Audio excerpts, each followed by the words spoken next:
o magpasok ng 100 billion worth of projects sa BICAM.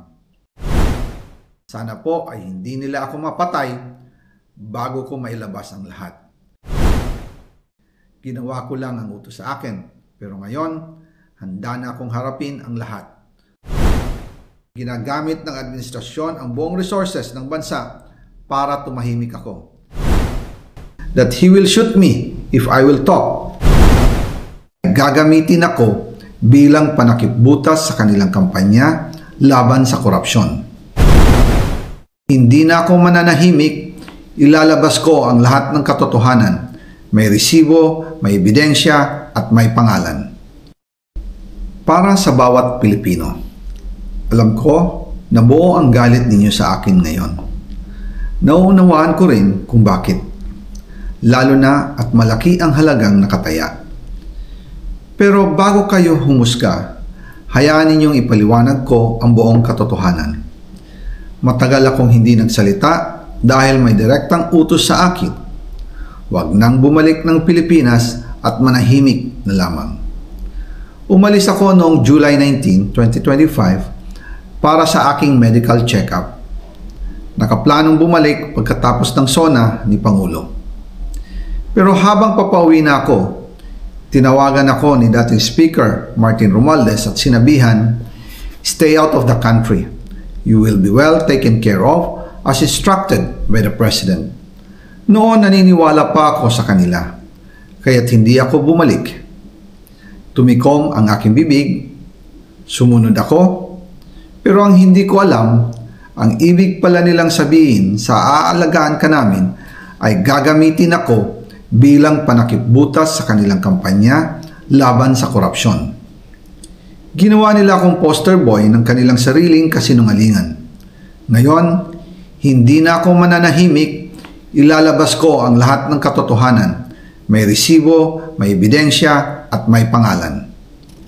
Nagsimula ito nung tumawag si Sekmina Pangandaman sa akin nung nag-umpisa ang BICAM process last year, 2024. Ang sabi niya, katatapos lang ng meeting nila ni Pangulo at may instructions na mag-insert o magpasok ng 100 billion worth of projects sa BICAM. At sinabi pa ni Sekmina, you can confirm with Yusek Adrian Bersamin dahil magkasama sila sa meeting ni Pangulong BBM noong araw na yon.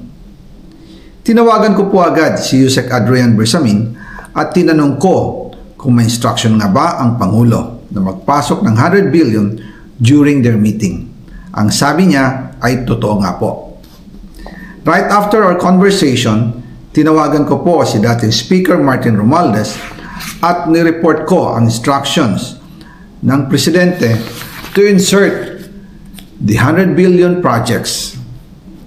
At sinabi niya sa akin, what the President wants, he gets. After ng ilang araw, nag-set po ng meeting si Sekmina Pangandaman at Yusek Adrian Bersamin sa amin ni dating Speaker Martin Romualdez sa Aguado Building in front of Gate 4 ng Malacanang at nandoon din po si Yusek Jojo Cadiz. During the meeting, binigay po ni Yusek Adrian Bersamin ang listahan na worth 100 billion. Tinanong ko po si Yusek Adrian kung saan galing ang listahan. Ang sagot niya, galing kay PBBM mismo at binigay niya ito mula sa brown leather bag. Nung sinabi po ni Yusek Adrian Bersamin, yung brown leather bag, naalala ko noong nasa Singapore kami right after the elections of May 2022 sa Hilton Hotel, kami ni dating Speaker Martin and PBBM habang pauwi at pabalik ng Pilipinas, hinabol ng PSG ang brown leather bag at ang sabi ni PBBM, maiwan na lahat, wag lang ang brown leather bag. Kaya naniwala ako na utos talaga ito ng Pangulo. Pagkatapos ng ilang araw, I informed sina dating Speaker Martin Romualdez, Sekmina Pangandaman, Yusek Adrian Bersamin, and Yusek Jojo Cadiz na kung pwede 50 billion lang ang ipasok sa program funds dahil so sobra ang DPWH funds versus sa DepEd. In practice, hindi pwede na mas malaki ang budget ng DPWH kaysa edukasyon. And yung balance na 50 billion, ilagay na lang sa program funds for the 2025 budget. Dahil Office of the President din ang nagre-release ng lahat ng unprogrammed funds. Pagkatapos ng isang araw, tinawagan ako ni Sec Mina at sinabi ang mensahe ng Pangulo. Ipasok ninyo yan dahil pinangako na sa akin ni Speaker Martin yan at hindi na pwedeng baguhin. Kumbaga, ang utos ng hari hindi pwedeng mabali. Again, I informed the Speaker and asked clearance about the instructions ng Pangulo. At ang sabi niya, wala tayong magagawa. Kaya po nagtataka ako kung bakit sinasabi ni Pangulo na hindi niya makilala ang budget, samantalang lahat na binawas at dinagdag sa mga ahensya ng gobyerno ay humihingi ng approval sa kanya si Sec Mina Pangandaman.